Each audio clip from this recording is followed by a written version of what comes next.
Good morning children, welcome to Vikram convent school.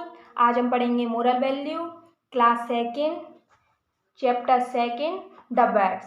The bat यानी चमगादड़। आज हम चमगादड़ के बारे में पढ़ेंगे।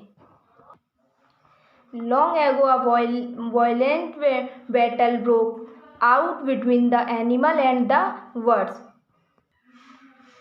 बहुत समय पहले जानवरों और पक्षियों के बीच एक सिंहस्थ लड़ाई हुई थी।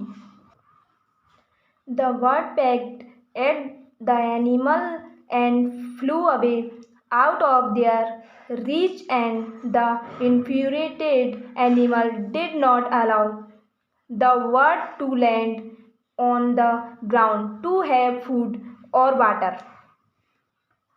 पक्षियों ने जानवरों को देखा और उनकी पहुंच से दूर उड़ गए, और संक्रमित जानवरों ने पक्षियों को भोजन या पानी के लिए जमीन पर उतरने की अनुमति नहीं दी। This battle went on for many days. यह लड़ाई कई दिनों तक चली।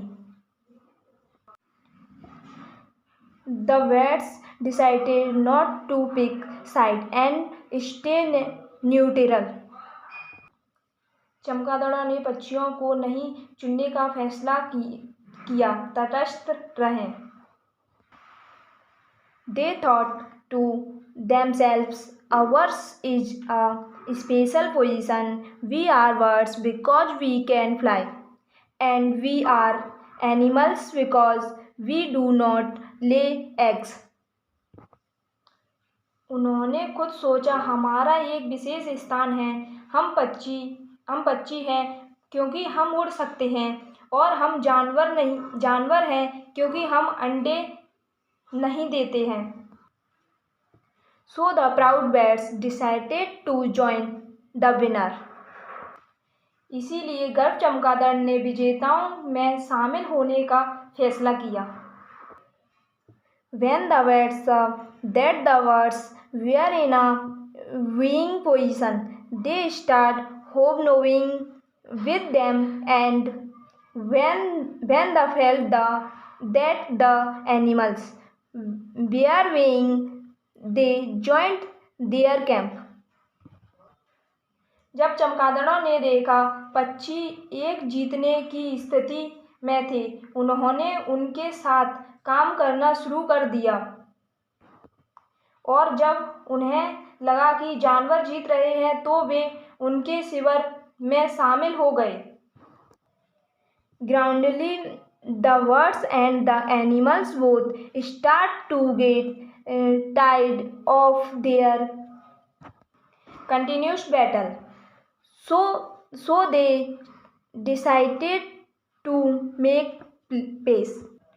धीरे धीरे पक्षी और जानवर दोनों अपनी निरंतर लड़ाई से थकने लगे।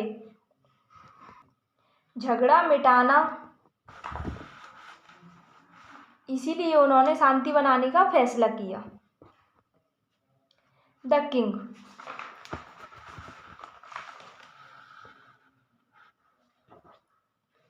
Of birds and the kings of animals both sat together and agreed upon a treaty. पक्षियों और जानवरों के राजा दोनों एक साथ बैठते हैं और एक संधि पर सहमत होते हैं।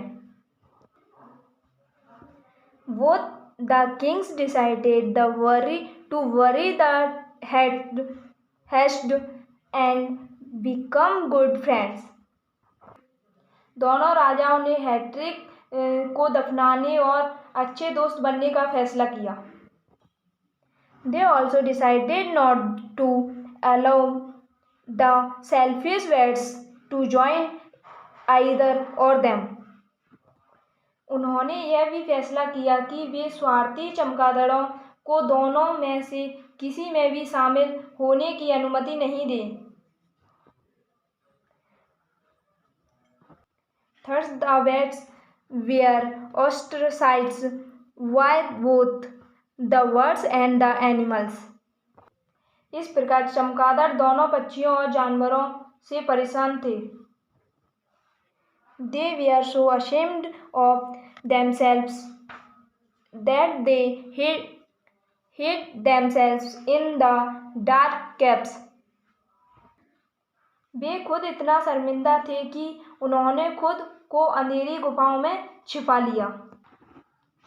That is why till today the words come out of their hiding only the twilight when the birds are back in their nest and the animals are not yet out of their dens. यही कारण है कि आज तक चमगादड़ केवल धुंधलके में अपने छुपने से बाहर निकलते हैं. जब बच्चे अपने घोंसलों में वापस आ जाते हैं और जानवर अभी तक अपने घने से बाहर नहीं होते. आई होप कि आपको ये चैप्टर बहुत अच्छे से समझ आया होगा. Thank you.